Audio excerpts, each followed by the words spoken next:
All right, guys, we're back for week 12 of the gambling show. I'm here with Yanni. What's up, dude? What is up, buddy? Fun fact, last weekend I actually played some of these picks. Me and my dad, he was in some like native casino in Arizona, and he called me like just I guess he had found one of those kiosks or whatever, and he's like, "Son, do you have any picks for me?" And I was like, "Let's fucking go, Dad." So I had two of my picks from the show, and then he's a big Lions guy. He loves Jared Goff. Jared Goff's mom actually did the loan for his house that he was staying at in Arizona. So I was like, "You want to throw the Lions on there too?" And he did. And it was a bad week to go 1-4, boys. It was a bad week to have a bad read on the board. So I actually lost money. Like when we say this is how much we're in the hole, it's like theoretical betting dollars. Like no, I actually lost last week. It was only $100 though to win like I don't know, like 760 or something. So, but yeah, actually played the picks. So don't worry if you guys are tailing me and losing money. I lost money too last week, so I joined you.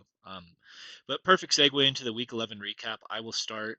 This was part of the bet that I put actually played, and this is the only win I had of the week. Dolphins minus 2.5 in Spain. Um, I feel like this was the right side the entire time. The Redskins are just not even close to what they were last year. Without Jaden Daniels playing, without Terry in there, like they really are just, in my opinion, one of the worst teams of football at this point. That being said, the Dolphins are also really bad, and this thing was a sweat the entire time. I was uncomfortably like anxious at 7 in the morning watching this game. There was a point in the game where it was a tie game with I think it was 3 minutes left, and the Dolphins are on the 1 yard line, and it's fourth down, and they can easily kick a field goal, go up in the game. I'm covering at three and just make a stop and win the game. But Mike McDaniel goes for it on fourth down, and he does not get it. The game ends up going into overtime. The Redskins get the ball first, and then Marcus Mariota immediately throws a pick. The Dolphins like don't have to do anything at that point, kick a field goal. I cover by a half a point. I said this to Yanni. I texted him in the morning. I was like, I will never bet U.S. currency on the Miami Dolphins again, but I got a good number. I think it was good process. That one came home. Texans minus 5.5 against the Titans in Tennessee. This was one that both me and Yanni were on. This didn't cover. The Texans win, but do not cover the football game. And honestly, I feel like we were in pretty good position here. The Texans were up seven. The Titans got the ball back with 2 minutes left to go. And I would say that if you are putting the best defense, probably in the NFL, out on the field, and all you need to do is stop Cam Ward and the Titans, that you're in a pretty good spot, and there's a good chance you cover. Little did I know, Cam Ward did something Josh Allen could not do. Drove his team all the way down the field to get the game-tying touchdown. I'm actually surprised they didn't go for two to try and steal the game, but they kicked the field goal, go to overtime, and then the Texans kick a field goal to win the game. So, win no cover. That sucks. I don't. I would have bet this every single time though, based on the quality of the teams. But I got to tip my cap to Cam Ward, man. He's making the best out of a really shitty situation there in Tennessee. Chiefs minus 3.5. I will save for Yanni because he was also on that one as well. Ravens minus 7.5. This was the second leg of the parlay I put in with my dad. It was Dolphins, Ravens, and Lions money line. The Ravens win, do not cover. They win by exactly 7 points. So I missed by a half a point, just heartbreaker. This game was really bizarre. I think that Yanni correctly identified that Lamar popping up with that knee issue actually is affecting him. The Browns got a pick six off of Lamar, and they returned like a kick for a touchdown too. So almost all of their points in the game not actually coming from the offense. At a certain point in the game, I think Dylan Gabriel goes down with a concussion, and we get Shador Sanders in the football game. So I thought, oh my God, like Shador, please blow this for me. I need this one to come home. It didn't come home. Shador had one of the worst performances by like a rookie in his first game ever in the NFL. I think he was 4 of 12 passing for like 60 yards and a pick or something. But the Ravens can't cover that. You know, when you're betting against a home divisional underdog in the AFC North, that's tough. That's a tough ask. Again, if the Ravens are playing the Browns again this week, same situation. He told me Shador's the quarterback. I'm still ripping that every time. The Vegas just got me with a pretty good number there. That 7.5. It's tricky. Then the Cowboys Raiders over 50.5. I'm also going to save that one for Yanni because I feel like he'll have something to say about that. But yeah, with the 1-4 week, my only win coming in a parlay that busted. It's just another minus 400, boys. I think it's my fourth 1-4 week on the season, so I've just been taking a beating. I dropped down to minus 761.46. So I'm not at my season low in the red, but we are approaching it. We are definitely at my season low for the record. 8 games under 500. At this point, I am just desperately fighting to get to exactly $0 won or lost in 500. We're running out of time though. I'm just gonna keep plugging away at it, and hopefully, some of these breaks that aren't going my way, some of these win no covers that I'm picking, I actually get the right side of the number here in the next couple weeks. Yeah, so I got on what is actually a pretty good historical trend, which was betting against Mike Tomlin as a favorite. I believe it was on the road. They were in Cincinnati Yeah. for the Bengals plus 5.5. Typically, that's a really good spot to fade Tomlin, but I wasn't really betting the trend. It's just that was part of it. What I was really betting on that I was just objectively incorrect about was that the Steelers would not be able to game plan around Jamar Chase, around T. Higgins. They really looked pretty outmatched last time they took the field. This time it was at home for the Bengals with also Chase Brown, like has been on a heater lately. He's been playing really good football. I thought the Bengals offense would be enough to keep it close and at the minimum maybe aim for a backdoor cover. That was not what we got. What we actually got, despite Aaron Rodgers leaving in the middle of the game with a fractured arm, is that the Steelers generated 2 touchdowns, I believe, 2 defensive scores. I had their defense going all over in fantasy. They actually won me some games that week, but they lost me the bet. And I think I was just incorrect. I think I was incorrect in assuming um, that the Bengals offense, that those weapons would be unguardable. The Steelers really played at like a very good football game on that side of the ball. That was really impressive to watch, but it was a bummer. It's funny about just a funny little anecdote about the Titans Texans game. I actually used this as the centerpiece of a philosophy essay I wrote this week on the closure principle and the idea of entailed truth in criticizing when a statement is true or not. I did a full blown breakdown of the Titans beating the Texans and what was strange about it, what was not. And anyway, that was a whole philosophy class for like 20 minutes this week debated the Titans Texans spread getting covered. And then for the Chiefs -3, that one, or the Chiefs, the 49ers -3, that one I had a great read on. That I felt great. I told 49ers sub, that was in one of my 5 favorite bets of the week. I encouraged Niner Nation to go and bet on it. From the feedback I got, a lot of people did actually bet that based on the Niners hub thing, which is fantastic. I felt really good about that one. You want to be careful picking 49ers spreads because they're so finicky. They've been a lot better on the road than at home this year. This was a road game. We finally saw kind of Jacoby Brissett, I wouldn't say fall back down to earth because he actually set the NFL record in completions, and Michael Wilson looked like a Hall of Famer out there. But I think they were able to. The biggest thing to me was they held the rushing attack to like 40 yards total. So I don't know. That was a good one. The Chiefs -3.5 at Denver. Again, maybe we got taken like a sucker's bet about a road divisional favorite here. Maybe it's just as simple as that, right? That's on us for doing that against such a good head coach and Sean Payton. But I don't regret. Not only do I not regret that, but like I would bet that again. It was Patrick Mahomes and the Chiefs, who I think have a pretty damn good offense. They also have a top 10 offense, but I was pretty shocked at how good Denver was at playing this team. Like Denver, there is just not room to operate against that defense. If the Texans weren't playing at the level they were playing this year, I think we'd be talking about the Denver defense as one of the best we've seen in the NFL in a long time. They showed it. I was shocked to see kind of Mahomes get punched in the mouth like that in the game. I don't actually regret the pick though, unless maybe there's something to be said about good process and bad process, and picking a road divisional favorite on the big name like that. And Mahomes, when he's a favorite on the road in Division Two, isn't great. I don't know. Maybe Ted has some data onto that at the end. And then the Raiders over 50.5. I am calling fucking shenanigans. I am calling shenanigans on this under hitting. And I don't do this. I'm not one of those that's rigged people. My mom is like a boomer that watches football, and she'll always tell, I think these refs get paid by Vegas. I'm like, Mom, that doesn't really happen. It's not a movie. Chill out. I don't think it's anything like that. I just think there's something weird. There's something weird to me about that. Some people said it was because Nealon's number was 94. They were honoring him that night, so they stopped the over under at 49 in honor of their fallen teammate. Maybe but like, what did CeeDee Lamb intentionally drop that ball on the goal line to honor the teammate? And if he didn't intentionally drop the ball on the goal line and they were still trying to score, why didn't they kick a field goal to close the game out? I don't know. That was one of the weirder things I've ever seen, to be entirely honest with you, in a game where I want to say 80, like 78%, maybe 87% of every dollar bet had gone on the over for that one. I don't know. And then the Cowboys defense looked a lot better than they had in the past, but also the Raiders offense looked terrible. I'm not sure what to make of it. Again, though, I don't think it's bad process. I don't think that bet was bad process at all. And it's evidenced by the fact that we were a CeeDee Lamb fingertip catch away from it coming home. Just a bad beat for me and Ted. So because I only hit one of them in a parlay, I lost my individual bet and I lost two legs of the other parlay. I lost all three of my units last week. Now, luckily, I was a little bit protected because I had the two parlays in there.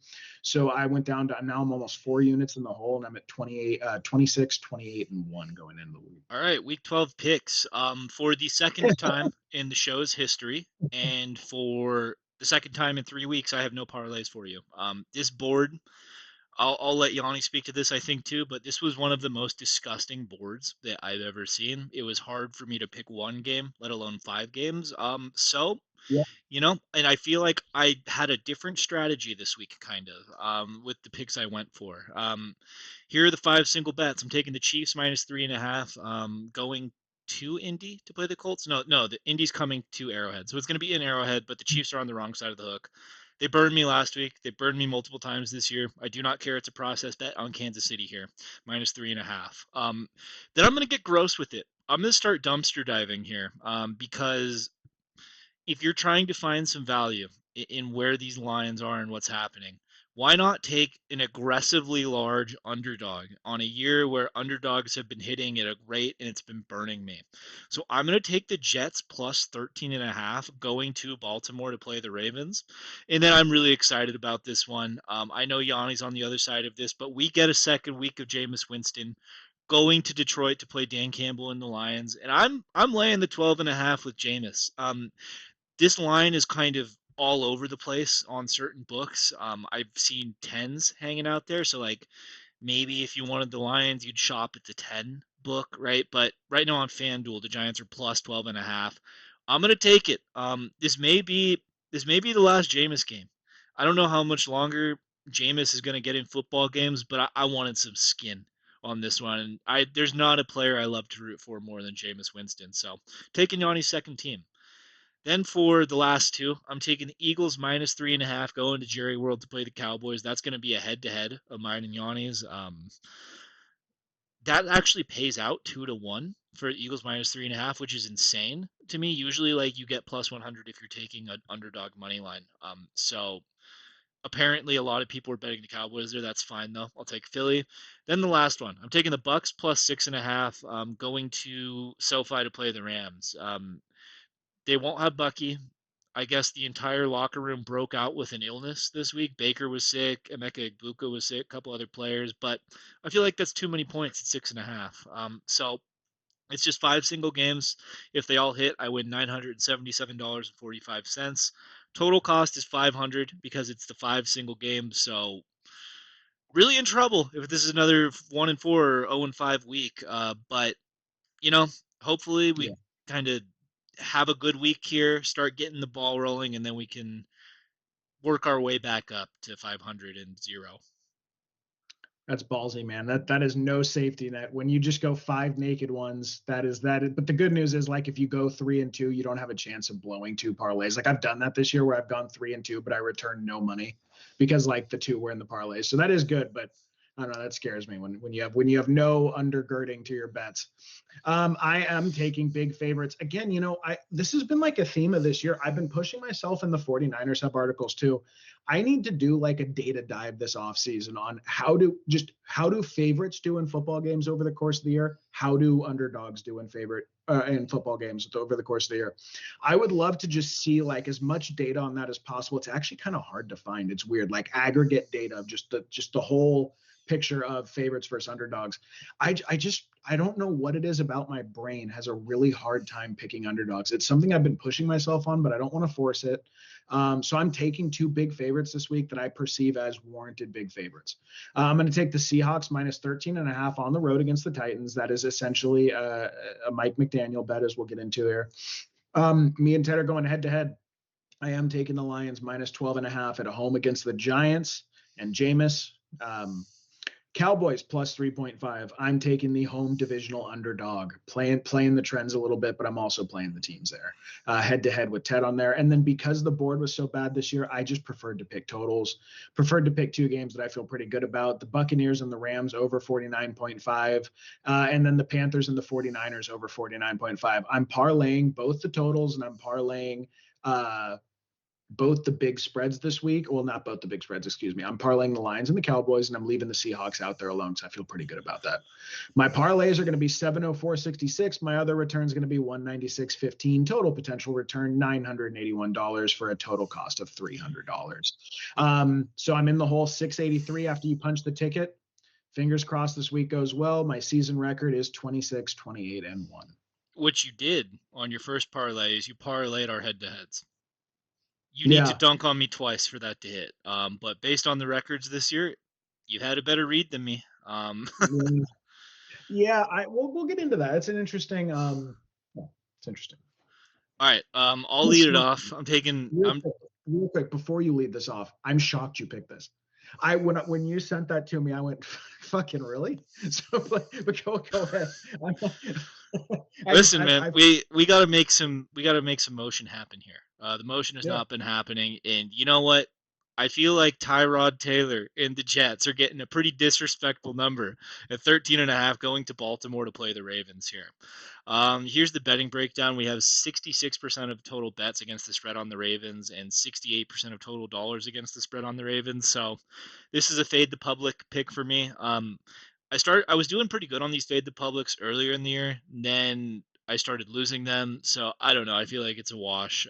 But the public is not betting the Jets. I think you have to have a stomach of steel to do this. The Jets' record against the spread this season is 5-4-1, and the Ravens have covered 4 times and not covered 6 times.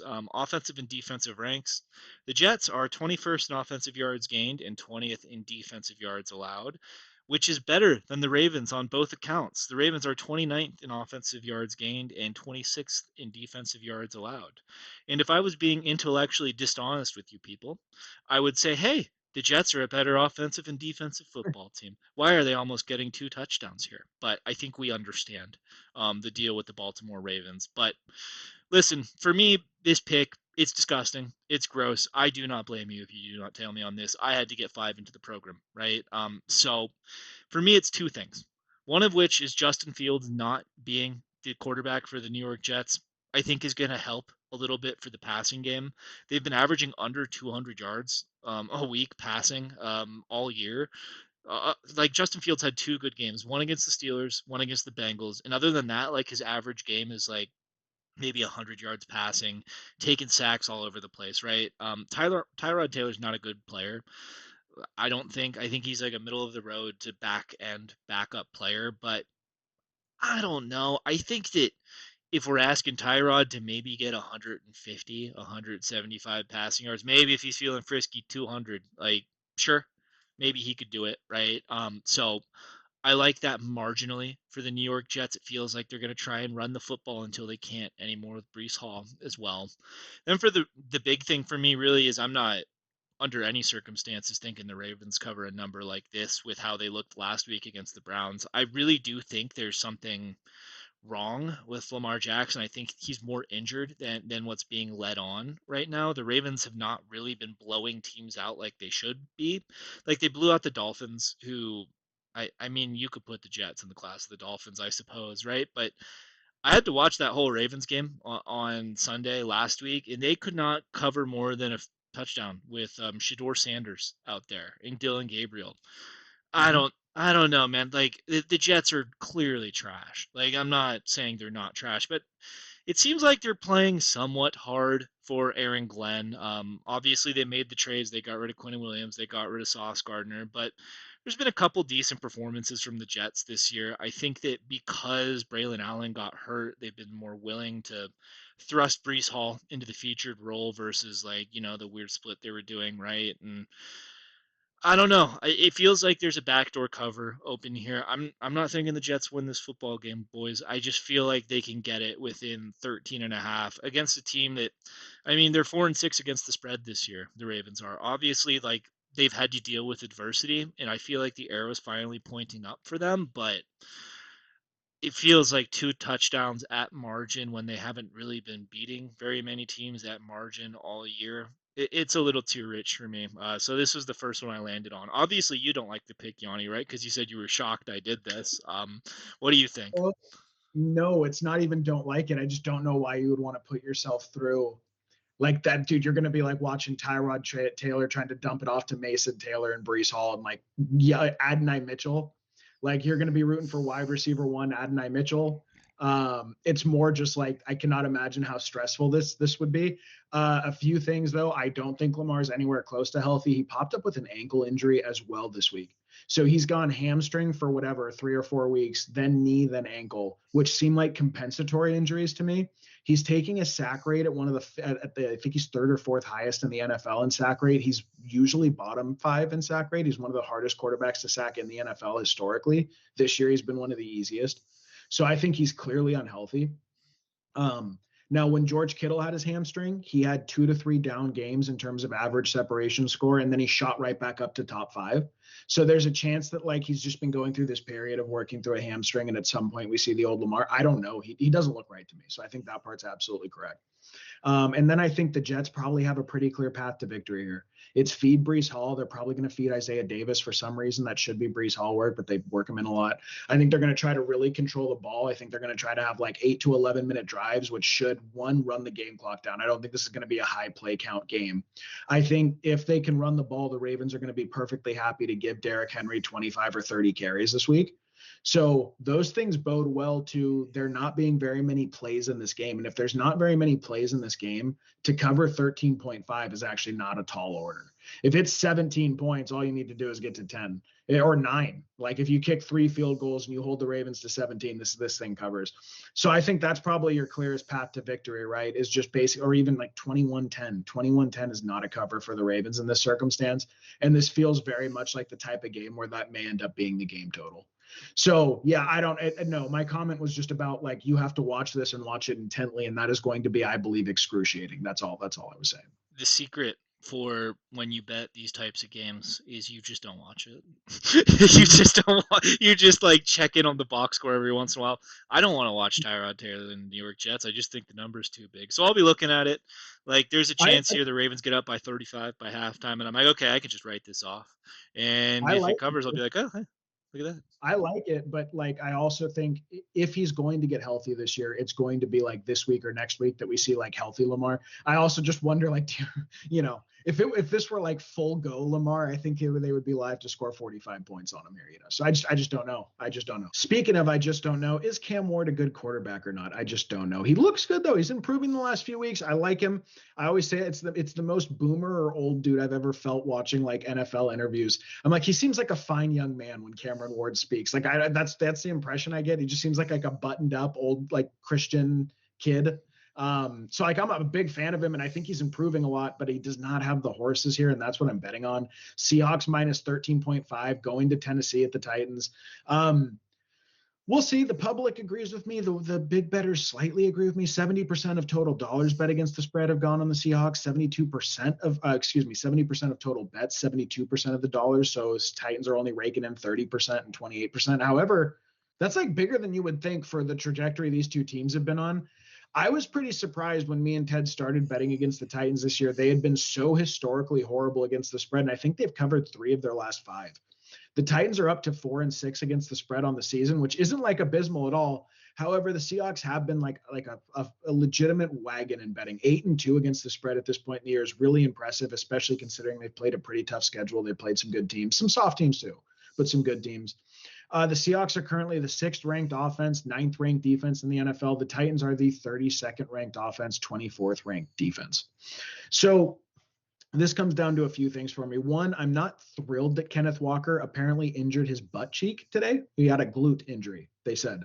And this was after Mike McDaniel had come out and said, we think he's earned a prominent role in the offense, a more prominent role in the offense. So, of course, I, as a Kenneth Walker truther, fantasy managers, and just fans of exciting football, like I was wondering, do we get like a 20-25 touch, like a bell cow Kenneth Walker game? I got all excited because I think here that would have really mattered. It's one of the worst rush defenses in the league. If he doesn't go though, Zach Charbonnet has shown he's like a more than capable. When Zach Charbonnet has the backfield to himself, he produces high end running back one production. So it's like I don't know if that really impacts it. I just think there was a chance at some explosives here and to get out at a big lead early. To me though, it is really the coaching difference here. Besides, I mean, this is besides the Jimmies and Joes, right? The X's and O's. Mike McDaniel knows what he's doing. This is an interim coaching staff that, again, they're doing the put a fork in us thing. They just want to mercifully have their season be ended. They're embarrassing themselves in front of their friends and family every Sunday. Like they had to probably sit there while half the coaching staff packed boxes and left the facility. When they got fired halfway through, it's just terrible vibes with the Titans from the top down. And Calvin Ridley misses whatever a month with his hamstring, and then comes back and breaks his leg. Tony Pollard looks like he's officially toast. Tyjae Spears has just not gotten it going. Jameer DK at wide receiver is like okay. He's maybe at best an NFL average talent. Chigga Kwonkwo, a favorite of me and Ted's, an underdog, hasn't really gotten together. They've had multiple injuries on their offensive line. And JSN is making his case to be one of the best receivers in football. He's not going to. People are talking about, is he the best receiver in football? I just don't think with the physical difference you can put him up there with a Jamar Chase or a Justin Jefferson. But he might be like the all-around most technically proficient wide receiver that I've seen in a long time. As far as the combination of route running, of the hands, of working zone, of working man, and his yards per route run, like he's going to do some things with efficiency that are historical outliers. I think it's way too much for him. I think it's way too much for him. Whatever you may think of these Seahawks, are they a high-end championship contender or not? That is for more discerning minds than I to decide.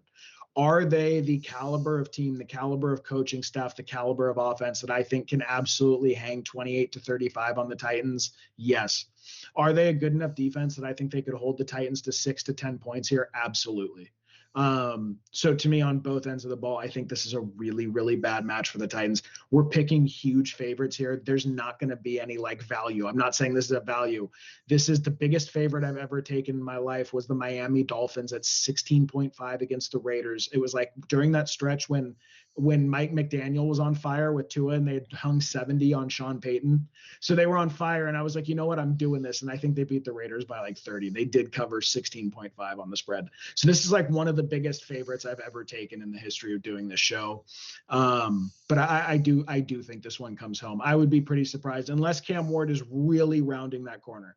Unless Cam Ward is coming around to potentially make his case for being one of the better young quarterbacks in football, which is possible. I think that is a path to failure here, but I still feel good about it. Yeah, I mean, obviously monster spread, right? And at least what I've noticed for the Seahawks this year is they will put belt to ass of really bad teams. Like, I Yeah. feel like they're super different from the Rams in the regard that the Rams like kind of let the other teams stay in the game versus the Seahawks just like mercilessly beat you down into the ground in the first half.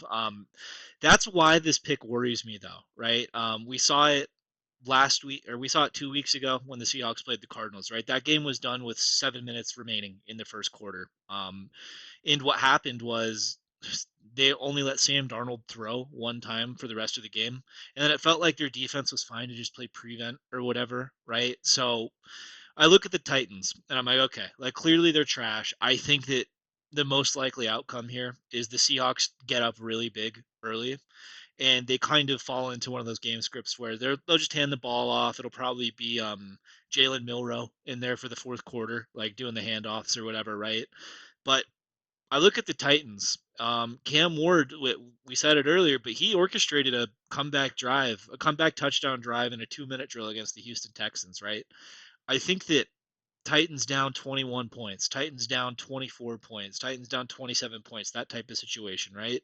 Where it's kind of like a blank canvas for Cam Ward to get some practice in, right? Because Yeah. I feel like that's the situation, right? And I feel like, okay, I can see where that back door is open there. I don't dislike the pick. I don't have the type of stomach to pick the Titans plus 13 and a half. Like, I know I just did it with the Jets, but I feel like the Ravens are in a weirder position than the Seahawks, right? So I get it. Yeah. If I had to pick a side, I would pick the Seahawks side. I would just kind of, if I was you, be hoping that maybe it's not out of reach and just done, like in the first half, right? Like maybe if the Seahawks are up I don't know, 17 halfway through the third quarter and they have to do a drive that matters or whatever. Like if I want Sam Darnold throwing the ball, even though he will make mistakes, I want him throwing the ball in this game. So we'll see. It'll be interesting. If the Titans want to beat the Seahawks and give the Niners a little edge here, I'd be happy. Not counting Sure. on that though. Not fucking at all. First head to head of the week. When I was talking to Yanni about this one, because he sent me his picks, and I had to double take here. I was like, Yanni, we're both fans of Jameis Winston, correct? This is one of our program's favorite players, and he goes, yes. And I'm like, and the Giants are your second team, are they not? And he goes, yes. So I don't understand how Yanni did this, but he is picking against Jameis Winston and his second team, and I had to represent the show and be on the Giants here. So it's going to be the Giants going to Detroit to play the Lions. I'm on the Giants plus the 12.5. Yanni's on the Lions minus the 12.5. Here's the betting breakdown. The public absolutely hates my side of this. Only 26% of total bets against the spread are on the Giants, and only 13% of dollars against the spread are on the Giants. So it's not a public play what I'm doing. It's not a whale play what I'm doing. Yanni is definitely in the majority here, but I wanted some Jameis in my life, man. Season records against the spread. The Giants are actually 6-5. They've covered more times than they haven't, which is shocking. But I mean, when you get monster spreads, I guess that makes more sense. Then the Lions are 6-4 against the spread this year. Offensive and defensive rankings. The Giants rank 15th in offensive yards gained and 29th in defensive yards allowed, and the Lions 5th in both categories, offensive and defensive. I feel like offense that makes sense. Defense might be a little bit overstated, but I'm not sure. I'll let you kind of lead the way though, Yanni. Why would you ever pick against your second team and Jameis Winston here? I don't understand. um, so I may be playing the trends a little bit here. Dan Campbell being in like I think he's around 67 or 68% against the spread following a win when the spread is bigger than 4. So there's this thing that the Lions do, like they get amped up, dude. Like I don't know how to describe it. They roll. It's like Dan Campbell uses this to build like momentum and morale in his troops. And to me, I think that number is so crazy astronomical high because like he does not stop running up the score. And the Giants' run defense is horrid, horrid. And I don't know how with that D line that they have, they're so bad. But like, dude, we saw Christian McCaffrey and Brian Robinson Jr. just went off on him the other week, and you know who did they fail to cover against last week? The Packers. Packers. So the Giants couldn't cover against the Packers, and like the Packers looked pretty good. Emmanuel Wilson looked pretty good running around on him out there. Like, I just to me, and also the Lions all of a sudden are in this dogfight for like the 1 seed if they want to get it. If they want to get it, they need to not only win these games, they need to win them handily, right? Because they can't have any risk of a comeback or whatever. And I can't imagine how frustrated the Lions are with the way that the Eagles game went, you know? Like that had to be a really, really annoying. Just Jared Goff's hands weren't working. Like the passes weren't working, the plays weren't working. Dude, I think like Jahmyr Gibbs, Montgomery. I think this thing could get ugly really quickly. This is the Giants without their 3 best offensive players. Maybe if you want to count Andrew Thomas, who's one of the best in the sport, but offensive weapons. This was without Jackson Dart, Malik Neighbors, and Cam Scatterbo. Dude, that is imagine any other team where you say we're taking away your top 3 guys. The Lions without Amon-Ra St. Brown, Jared Goff, and Jahmyr Gibbs. You know, like I don't care what roster it is. Like I think you really have to adjust expectations. And so then you have the top 5 offense, top 5 defense, and I know they're probably not a top 5 defense, but they perform pretty well. I think they play above their pay grade pretty often, right? I don't know, dude. I think this thing has blowout written all over it to me. And I know we love Jameis, and I know he's a dog, and that is not a slight to Jameis. That's just what I think is going to happen. So Well, I mean, it's absolutely on the board. The Lions win this game by 40. yeah, First to say that, right? But I'm trying to handicap the most likely thing, right? And what I'm seeing from the Detroit Lions is I'm seeing that their offense is looking off with Dan Campbell calling plays in my path here, because 12.5 is a monster number, right? Like I'm getting a lot of points. There's a lot of room for a backdoor cover that's happening here. The Lions play a ton of like man coverage. That's what they do. They play man coverage, right? Darius Slayton's going to be playing in this game, and Wandale's going to be playing in this game. And you have the X factor of all X factors, Jameis Winston, who I don't care if the Giants are down by what is that, Yeah. 18 points, right? Jameis, that's going to be the drive of his life down 18 points.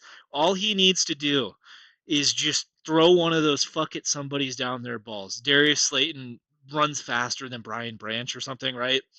That thing covers. I just the other path would be like if Dan Campbell does his one of like his signature I'm going for it on fourth down decisions, right? And turns the ball over. Like I think that's totally on the board. We've seen I think that last week against Philly, it was really egregious. Some of the decision making that Dan Campbell had, like I get that the Lions, that's their philosophy, right? It's what they do. We go for it on fourth down. But when you do not get those fourth downs, when you're doing shit like going for it on fourth down from your own 35-yard line and you don't get it, you're just teeing it up for the other team, right? And you're getting zero out of the drive versus just pinning them back. So I don't know. It feels like the Giants will be more lively with Jameis in there, right? This is not like a I don't know what's like a really terrible backup quarterback like Tyrod Taylor. Maybe he's not a Tyrod Taylor quality quarterback. He's not like Justin Fields, who's not really going to throw the ball. Jameis will throw it for better or worse. So Yep. yes, it is possible that the Lions win by 40, but I'm trying to hit a backdoor cover here, and I just want to root for Jameis, man. I want to root for Hey, man. Jameis, and I want to root for your second team, the Giants. I'm actually surprised that you did this, but I get it. You're also an MCDC guy too. A little fun fact for the show: Yanni used to be a second string fan of the Detroit Lions, but Yeah. they got Yeah. too good. They grew up, and he had to leave, and now he landed on the Giants. Yep. We will have a segment in the offseason explaining second string fandom. But yes, you have to let it go once they start making the playoffs because then you're just bandwagoning. Yep. I was having a conversation at work actually about Jameis, and I was trying to like put my finger on like what Jameis is a character like in this world, and like I feel like he's the AI of like the funniest possible person you could think of. Like he's not real. I don't think some of the Mhm. shit that comes out of that guy's mouth is too perfect, and Yeah. I'm rooting for him. I want to see if you guys watched the Packers game last week. He had this sick like touchdown dance when he rushed it in. I cannot wait to see him dab on Dan Campbell on the sidelines. But we'll see. Did you see did you see them mic'd up when he gets in the huddle and goes, I just met your mom? And the guy goes, your mom? He goes, your mom, yeah. And then he calls the play. And he like had the guy know he had a conversation with your mom. Such a wholesome fella. God, I love Yeah. Jameis. I hope the world would be a better place if he was a starting quarterback next year. Like Yeah. I don't know, maybe the Saints there's not a great quarterback at one overall in the draft and they need a bridge, right? Like get Jameis in there as your bridge. I think Jameis would have done a better job than Geno as the bridge quarterback in LA or something, right? I just want more Jameis in my life. All right, next one. This is a huge game, actually. Massive playoff implications in the AFC. I might be that like Wojak the fell for it again award uh, here, but that's fine. I'm gonna go with the Kansas City Chiefs -3.5 and in Arrowhead, playing right now the number one seed in the AFC, the Indianapolis Colts. The betting breakdown is this: the Chiefs are only getting 41% of total bets against the spread and 35% of the dollars against the spread. So fade the public pick. The big money likes the Colts even more. So I just keep falling into these situations, but that's fine. I'll play them. Season records against the spread: the Colts are 6-4, and the Chiefs are 5-5. Offensive and defensive ranks: the Colts are first in the NFL in yards gained, no duh, and they're 19th in defensive yards allowed. Then the Chiefs top 10 in both categories, seventh in offense and seventh in defensive ranks. And I'll keep this very brief, right? What the standings are in the NFL right now are not like what my power rankings are. That's like a stealing a bit from Nick Wright there, right? When he does his NFL tiers, he says this is not the standings.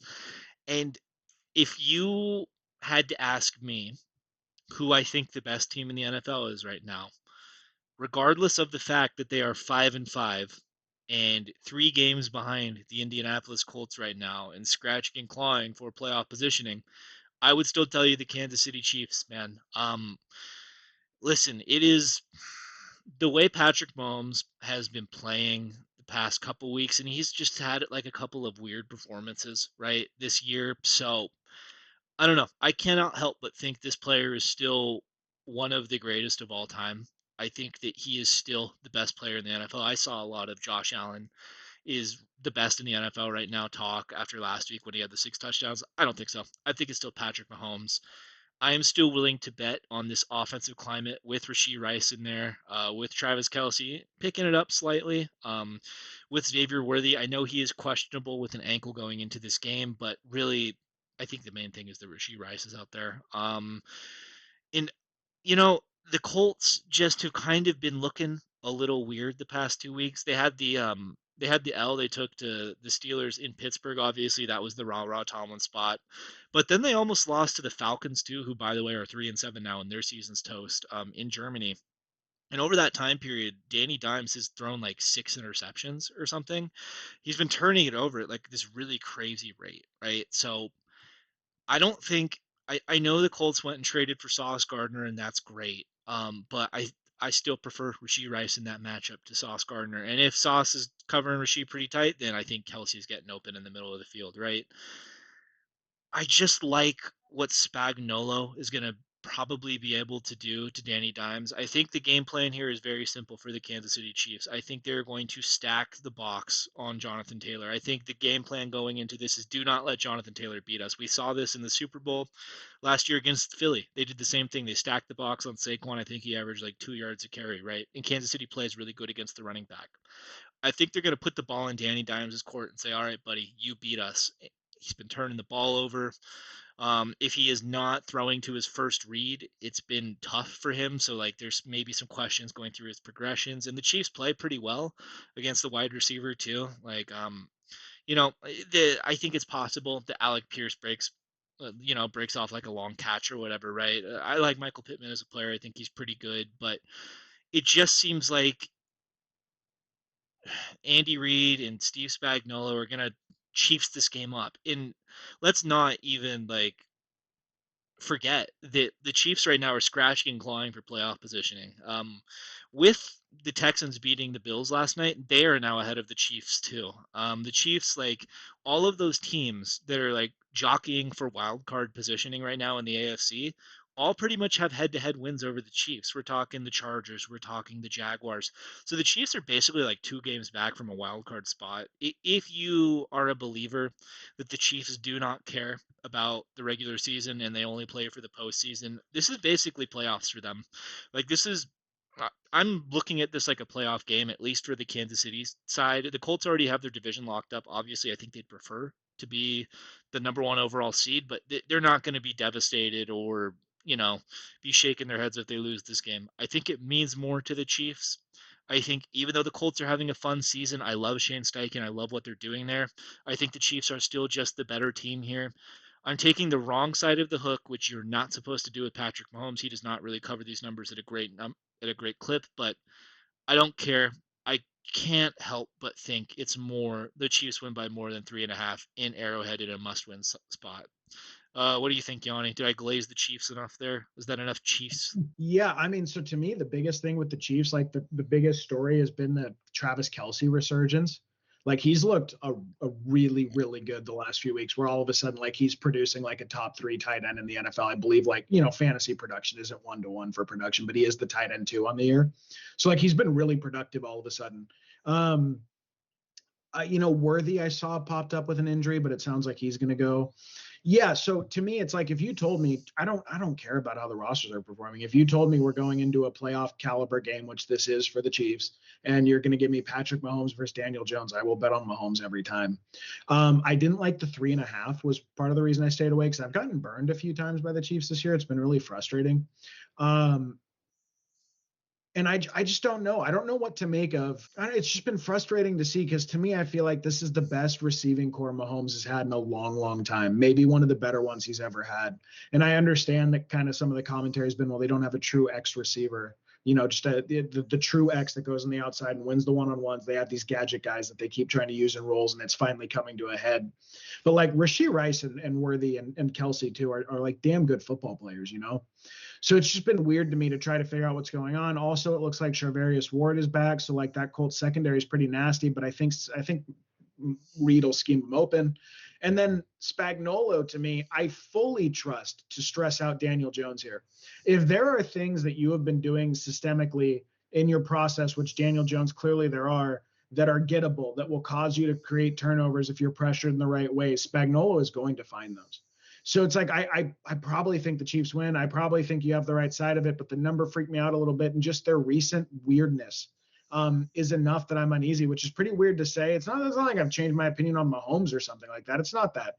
There's just something going on with their team where it's not all coming together on the field. And I'm not sure what to make of it. It's happened a lot this year. I don't know. I don't know what to make of it, because you have, like, think about the Bills game, right? They come out and kind of get slapped around by the Bills, and then what? The Bills lose to the Texans in Miami. After that, it's just a very weird.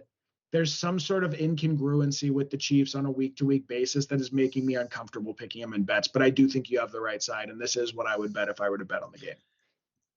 Dude, if you, I'll have to look back at like all of the picks that I made this year, but I think probably the Chiefs have been my most bet team that I take L's on.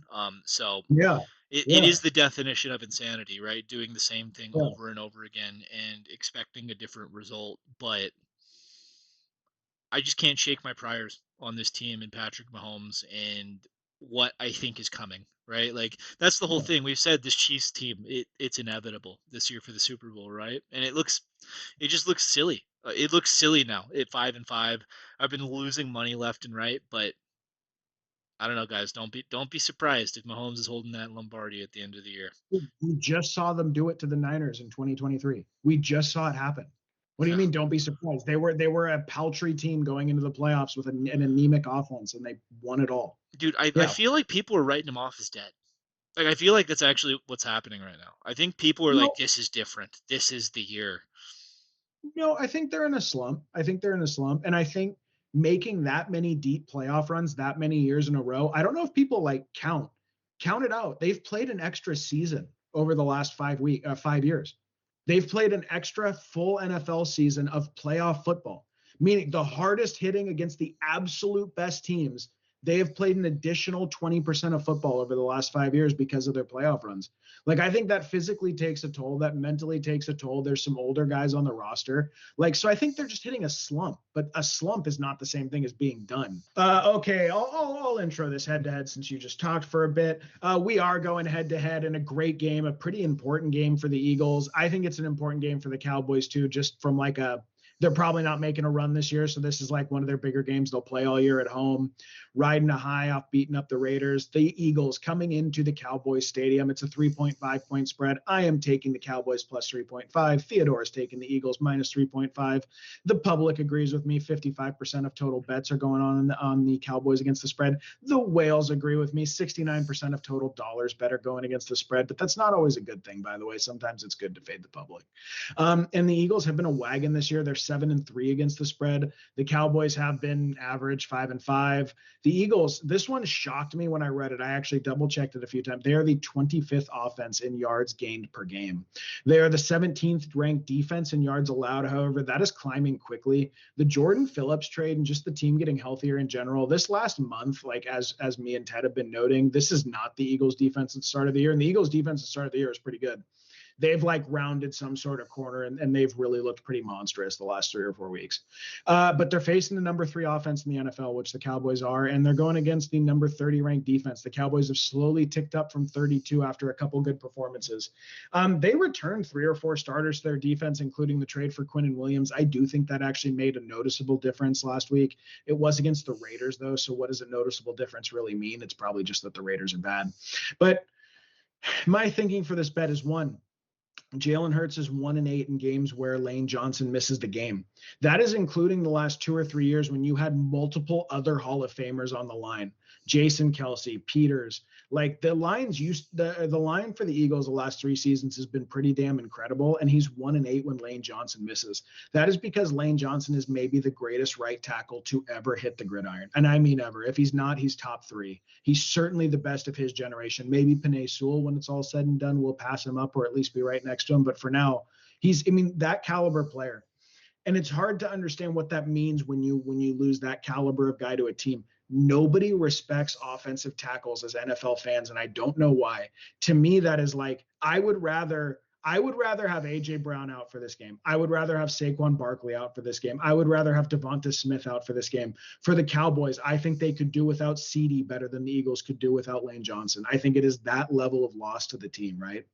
So one, I know the Cowboys defense are terrible, but I think that's a huge loss. I think on average defenses lose, I want to say 0.029 EPA per play without their tackles in there. So they basically every 30 plays, you'll lose a point or two. So it affects your point total by like a point or two per game when you lose a tackle. They've that's not nothing. That's not nothing in what I think is going to be a tight divisional game. Quinyon Mitchell is the absolute man, one of my favorite shutdown corners in the NFL right now, but he can only cover one of George Pickens or CeeDee Lamb. And George Pickens, like coming out of the bye, man, he looks like he's really rounded a corner in terms of how this offense wants to deploy him. I see them moving in and out and left and right, and him and CeeDee are doing all this cool stuff in the formation. I think that's going to actually be a tall task for this Eagles secondary. Javonte Williams played a really good game, but it was without Jalen Carter the last time they played. And ultimately, too, I'm getting the hook. I'm getting the hook on a home divisional underdog in a game. I expect to see the Cowboys' best game of the season here. It's the thing is though, it's strength for strength. It is going against the Eagles. The Eagles look like they are peaking on defense. That looks like the Eagles defense that won a Super Bowl. That looks like a defense that can carry a bad offense to a Super Bowl. An offense that is number one in the NFL in 3 and outs, that is bottom 7 in yards gained per game. Like they have been a very bad offense this year, but does it really matter when you have a defense like that? And then a running back like Saquon. The Cowboys rush defense has been obliterated at times this year. Lane Johnson's out. How much does that matter? I think there's a very real case to be made that Saquon is going to have one of his better games of the season, and Devonta Smith as well, because it's zone coverage. He tends to do better than AJ Brown. So I think there are reasons to be bullish on the Eagles. I think the Eagles are maybe in a lot of ways a smarter bet. But like I said, I've been working really hard to take underdogs in spots where I like them, and this was a spot that I decided I do like. I've had a ton of faith in Dak. I have thousands and thousands of fantasy dollars riding on Dak and Pickens and CeeDee Lamb this year. They're a team that I've believed in all year, and I think they're going to give them their best shot here. I think they're going to cover the number. I would not be surprised if they win outright. Well, I mean, there's a lot of stink around the Philadelphia Eagles organization right now, right? And I guess it makes sense to me why the majority of the betting public, and especially the whales here, are betting the Cowboys, right? Home divisional underdog, obviously. 55% of bets against the spread, obviously. The reason I landed on the Eagles here, in full transparency, I would have taken the Eagles at any number up to 6. Like, -6 is probably where I get off the wagon, but this is an auto bet for me, under 6. It's a couple of things, right? The Eagles have been pimp smacking opposing offenses. Earlier this year, they pimp smacked Dak Prescott. I think he threw for like 150 yards and a pick. Like that's all he got with Dak and CD in there, right? With no Jalen Carter. So I would be shocked if the Cowboys make it to 20 points here. I understand that Dak and CD are awesome, or CD and Pickens are awesome, especially like one of my favorite stories this year has been the George Pickens like really becoming the player that I feel like I've seen the flashes of, right? The meme has always been he's always had flashes, but he's never put it together, right? He's finally putting it together with Dak, which is cool, but this is a tough defense, man. I don't think Javonte Williams, whose efficiency has been going down over the year, is gonna really move the needle here. I think that Quinion's going to be able to take away one guy, right? And then you can bracket coverage over to the other guy to help either Adoree Jackson or Keely Ringo, whoever it's going to be, right? I I just I think the Cowboys struggle to get to 20 here.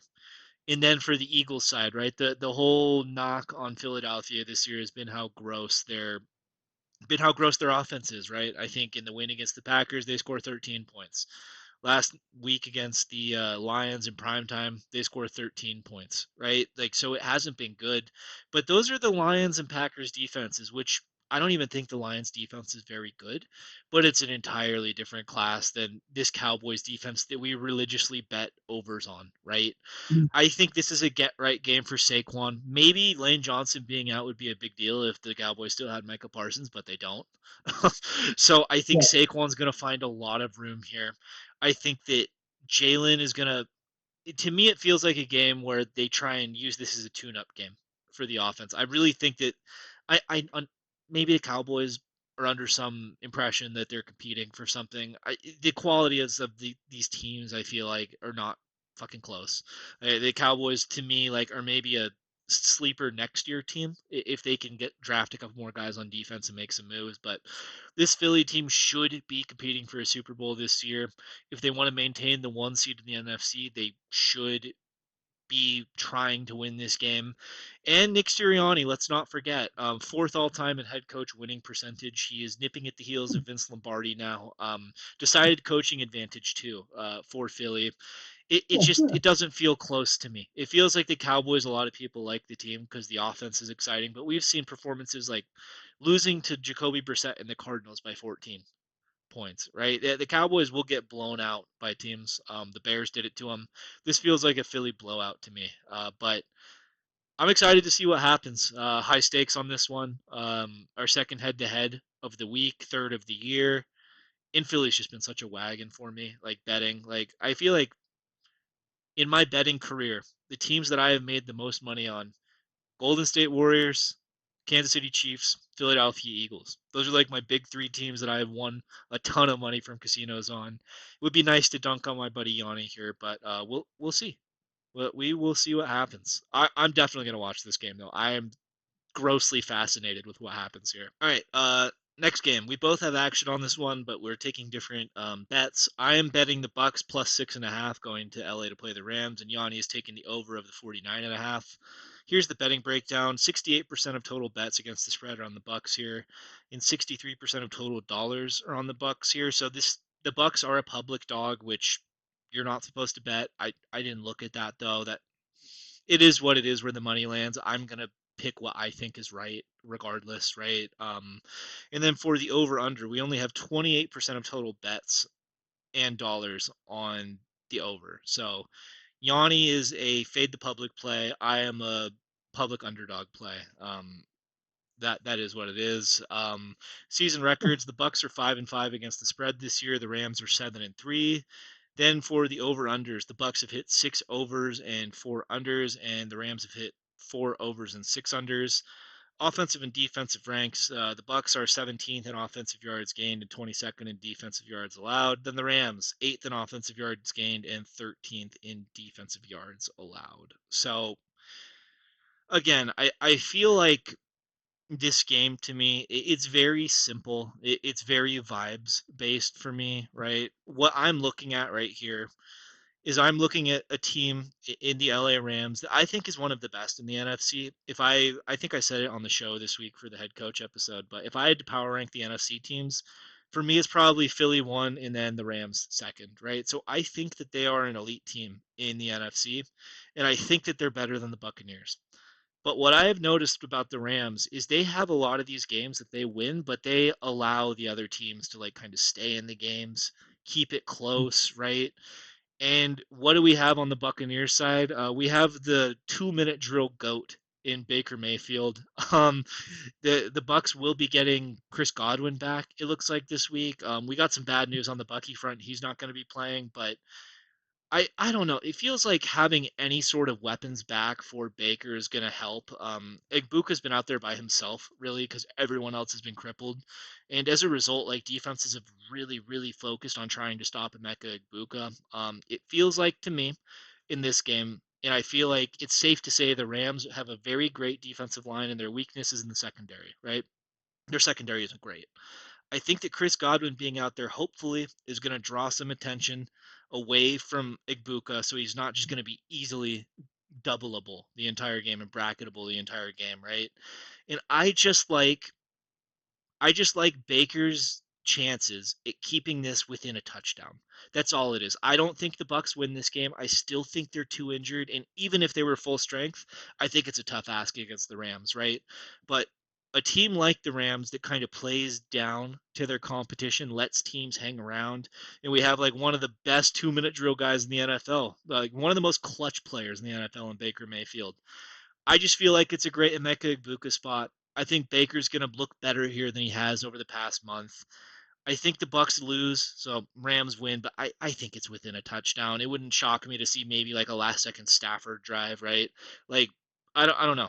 If you can bet the exact prop of like Rams win at the buzzer on a field goal, I like that. Like the way I see this game going, it's kind of like back and forth. The Rams take a lead. Baker leads one goated drive back down to tie the game. Then Matt Stafford drives them back down, breaks their heart on the field goal. Really weird read, really vibes based. But I'm trying to find a good reason to get points with a team that I like. I like the Buccaneers in general, so I was willing to take it. How'd you land on the over, Yanni? Well, there are some really good trends. Like Baker is an underdog in general, is 55% against the spread. He's 17-7 against the spread as an underdog after a loss. So he wins almost like 75% of his games against the spread, or 70% of his games against the spread coming off a loss. So he's pretty good. How did I get to it? So I've been trying to, for fantasy purposes, right? Because I've been playing more daily fantasy this year. I've been trying to like get into what the coverage nerds are into, yards per route run versus man versus zone, who has the best matchup in that regard every week. And Emeka Egbuka is just the one that really popped this week. Like, I believe he has the second most favorable matchup in terms of his yards per route run versus the schematic the deployment of the Rams. So I think that Emeka Egbuka should have a lot of room, and I do think getting Chris Godwin back really matters. I personally, based on what we've seen from Egbuka this year, I think he's going to be one of the great young receivers in the NFL for years to come. But like, he needs to get the tools in his kit, right? All the tools in his kit to be able to operate at every level of the field, to deal with what he's saying. He wasn't ready to just be thrown out there as the solo weapon on the team. You know what I mean? Like, this team was supposed to have Mike Evans, Chris Godwin, Bucky out there, keep defenses honest, right?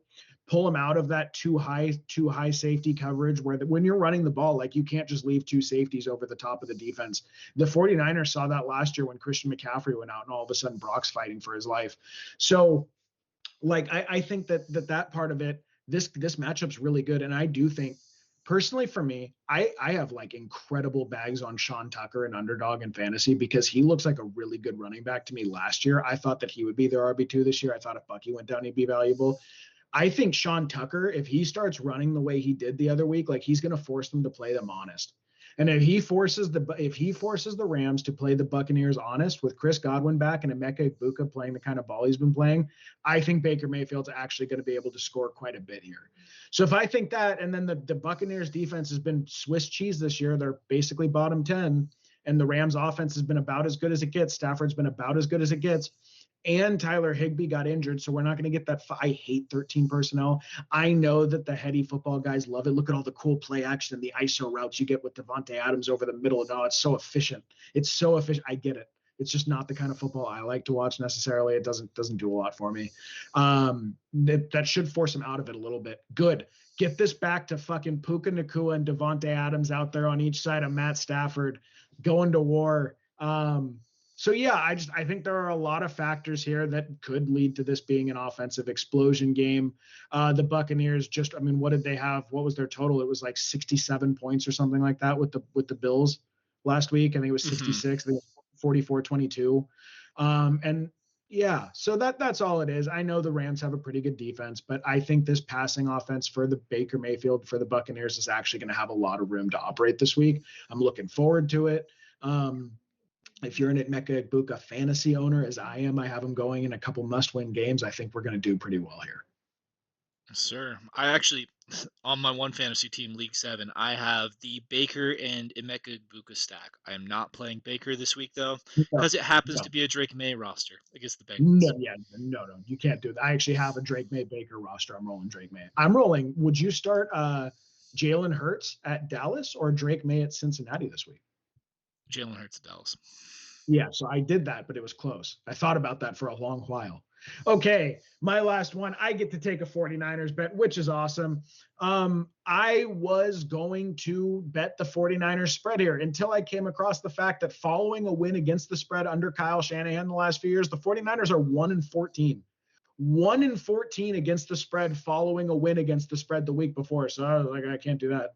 So I'm going to bet the over at 49.5 here. And I think I have good cause to do so. The public does not, or well, the public and the money does not. 38% of total bets placed have gone on the over. 33% of total dollars bet have gone on the over. That means I am fading 62% of the bettors that bet. I'm fading 67% of the dollars that were placed. But the over-under records for these teams this year, the Panthers are 6-5 on the over-under. The Niners are 7-4. There's good reason for that, which I'll get into in a minute. Offensive rank, the Panthers are 22nd. Their defense actually hasn't been trash. 15th ranked defense, just sort of been like an average NFL defense. Sometimes they show up, sometimes they don't, but against better competition, they tend not to. The 49ers offensive rank is 10th. Their defensive rank is 25th and sinking like a rock. That was with a month of Fred Warner and Nick Bosa. This thing has been on a straight decline ever since. So a couple really specific things that interest me about this game and about the over. One, Bryce Young is coming off a career and a franchise record-setting performance against the number one passing defense in the NFL and the Atlanta Falcons last week. That does matter to me. I mean, did they round some corners? Bryce Young, some fundamentally different football player? I don't think so, but I do think he had the best game of his career, and to some degree that has to matter. Why did he have the best game of his career? Dave Canales gave a little diatribe after the game, right? Talking about what did they decide with Teteroa McMillan? He was not ready to do slot work yet, but he was sitting out there as the X, and he was too often getting double teamed, too often having coverage rolled to him, too often being taken out of the play. He finally, for the first time last week, was ready to move into the slot, and then they decided to run the offense through the slot for Bryce Young. What happens? Bryce Young breaks the franchise record against the best passing defense in the NFL. I think that's actually a real innovation in the offense that they came up with. I think it was a matter of the rookies outside of Teteroa being ready to play outside, and Leggett, who's a young and inexperienced player, and then Teteroa himself being ready to move inside, right? Well, the 49ers happen to have a young man named Upton Stout, a 170-pound, 5'9" cornerback who is the second lowest rated slot corner in the NFL. He is allowing a perfect passer rating when targeted, just getting absolutely dunked on left and right, dunked on specifically by bigger guys. He's so small that he can't really get around in coverage. He's had some trouble with height and size this year. He's been one of the worst slot corners in the NFL. So you have a team that is extremely vulnerable to the slot, who also just lost their best coverage linebacker. So over the middle of this 49ers defense is just going to be wide open against a team that just said they've retooled their entire offense to pick apart from the slot and from the tight ends to work in, out. Diamador Lenore has had a pretty bad season too for the 49ers. He's giving up an incredibly high passer rating when targeted. I do not think this 49ers secondary has much to offer against the Panthers. Another interesting fact, Bryce Young has been a borderline top 10 quarterback this year when throwing from a clean pocket. If you give Bryce Young a clean pocket, he's actually been one of the better quarterbacks in football. They are just missing so many offensive linemen that he does not have clean pockets to throw in. Well, the 49ers are the second to worst team in the NFL in pass rush pressure rate since they lost Nick Bosa. They are horrific on the pass rush too. This is one of the worst defenses in football. This is the Bengals of the NFC West. It just hasn't caught on yet with people because they still wear that red and gold. They still look good out there, and the offense is still doing well, and Shanahan's one of the most respected coaches in football. That's probably why the betting looks like the way it does on this one, but I think the Panthers are live here to go for 24, 28, 31 points. The good news is so are the 49ers offense. The 49ers offense is actually performing like one of the best in football. They're the 10th rated offense, and they've been playing most of this year with a backup quarterback, with Jawan Jennings with 5 broken ribs, and with George Kittle running on one leg. All of that is now coming, and Ricky Pearsall has not been in. He finally got in last week. So they added, like, between guys getting healthy and guys coming back, like 4 or 5 key pieces to the offense. And then something I was actually really proud of myself about. So I've been doing the 49ers grading, and I've been writing about how Dominic Pooney has to be still injured from that MCL in his knee from the beginning of the season. Their zone running has been bottom 5 in EPA per play in the NFL, which for a Shanahan scheme, the innovators of the zone run scheme is a huge deal. It's shocking to see. The last few weeks, what are they? They are 9th in rush EPA per play. Why? They changed it up to gap schemes. And one of the reasons they've been able to do that is Dominic Pooney's healthy enough to work to the second level. So, like in my notes last week, I had this whole section about how Dominic Pooney's working to the second level. I think this offensive line's getting healthy. I think the 49ers running attack is back. And then a report breaks, I believe, from Matt Barrows. It was either NBC Sports or The Athletic drops the whole thing. Not The Athletic, but it was NBC Sports, I believe. Dropped the whole thing about how, as it turns out, Pooney's knee's healthy and it's bringing back the running game, especially off the right side of the line. Fantastic. Trent Williams has dealt with health issues too. To me, like, I fully trust this 49ers offense. Fully, fully, fully, fully.